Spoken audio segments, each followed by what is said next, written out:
Good morning, 7th class student. The chapter phrase going on. So today I will discuss noun phrase.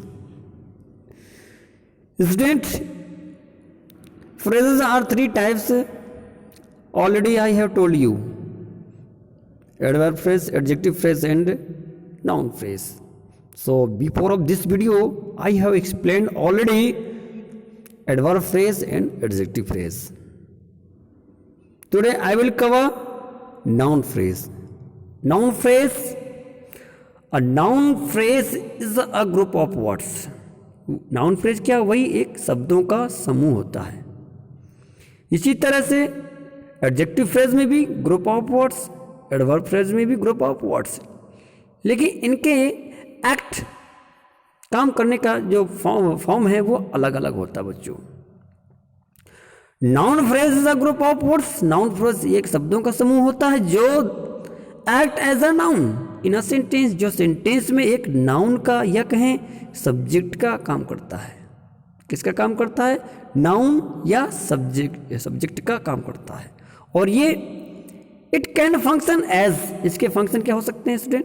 As a subject भी हो सकता है या as an object हो सकता है. ठीक, जरा एग्जांपल्स देखिए. Walking in the rain, rain में वॉक करना, इज एंजॉयबल, बहुत ही आनंददायक है. So student, walking in the rain, ये देखिए एक ग्रुप ऑफ वर्ड्स है ना. ये पूरा एक group of words as a subject का काम कर रहा है ये सेंटेंस में. कैसे है ये? एज ए सब्जेक्ट सेंटेंस में आया हुआ है. वॉकिंग इन द रेन, क्या यदि हम इसका आंसर को फाइंड आउट करें तो हम अपने आप से ये क्या से क्वेश्चन करेंगे कि व्हाट इज एंजॉयबल, क्या है एंजॉयबल? तो हमें आंसर मिलेगा वॉकिंग इन द रेन, है रेन में वॉक करना या रेन में टहलना. ठीक है, it means walking in the rain ये आपका नाउन फ्रेज हुआ. नाउन फ्रेज का कौन सा फॉर्म है स्टूडेंट? ये एज ए सब्जेक्ट है. सेकंड देखिएगा, द टीचर फाउंड, टीचर ने पाया. What found? Her lost book, अपनी खोई हुई किताब. So in this sentence her lost book, ये स्टूडेंट एज एन ऑब्जेक्ट आया है. नाउन फ्रेज है इसमें, बट ये किस फॉर्म में आया हुआ है नाउन फ्रेज का? एज एन ऑब्जेक्ट, ऑब्जेक्ट के फॉर्म में आया हुआ है. ठीक है. सो स्टूडेंट, नाउन फ्रेज का जो ये कंटेंट है, right in your fair copy, अपनी कॉपी में नोट डाउन कर लीजिएगा. और जो एक्सरसाइज एच है, इस एक्सरसाइज एच को अपनी ग्रामर टेक्स्ट बुक में बाय पेंसिल कंप्लीट कर लीजिएगा, क्योंकि आने वाला जो एग्ज़ाम होगा वो एग्ज़ाम में ये सारी चीज़ें आपको उसमें इंक्लूड मिलेंगी. ठीक है ना. किसी तरह की कोई query specially in my subject you can ask by message या by call.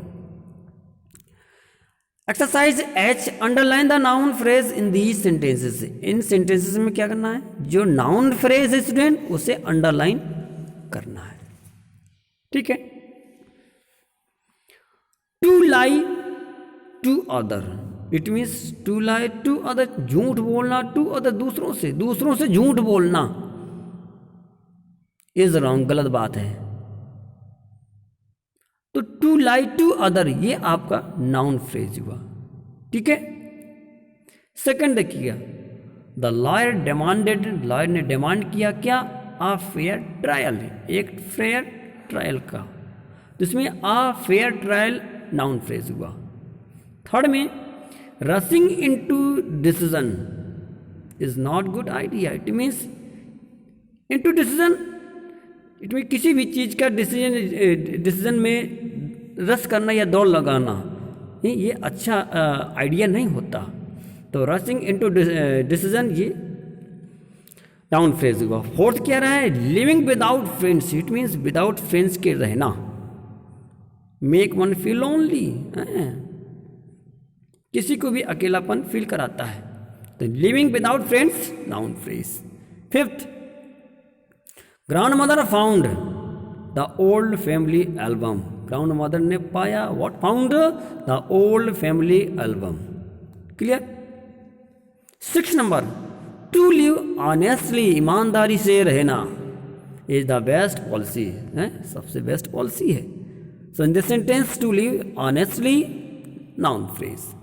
7, I bought a loaf of bread for dinner.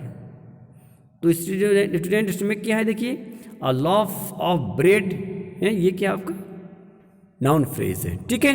A loaf of bread इतना ही नाउन फ्रेज है। अबाउट मैंने क्या खरीदा, तो हमें आंसर मिलेगा अ loaf of bread, it means bread का एक लॉफ, ठीक, डिनर के लिए। तो फॉर डिनर ये फ्रेज में नहीं आएगा, only a loaf of bread ये आपका फ्रेज में आएगा। Clear. 8 number, the white snow covered with the field.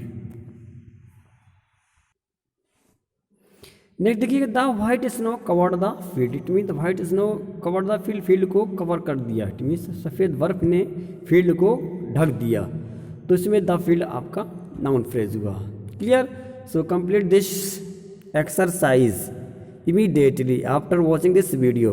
है इस वीडियो को वॉच करने के बाद अपने एक्सरसाइज को कंप्लीट कर लीजिएगा। कोई क्वेरी है, कोई डाउट्स है तो आप हमसे बात कर सकते हैं, बाय मैसेज भी, बाय कॉल भी। Thank you.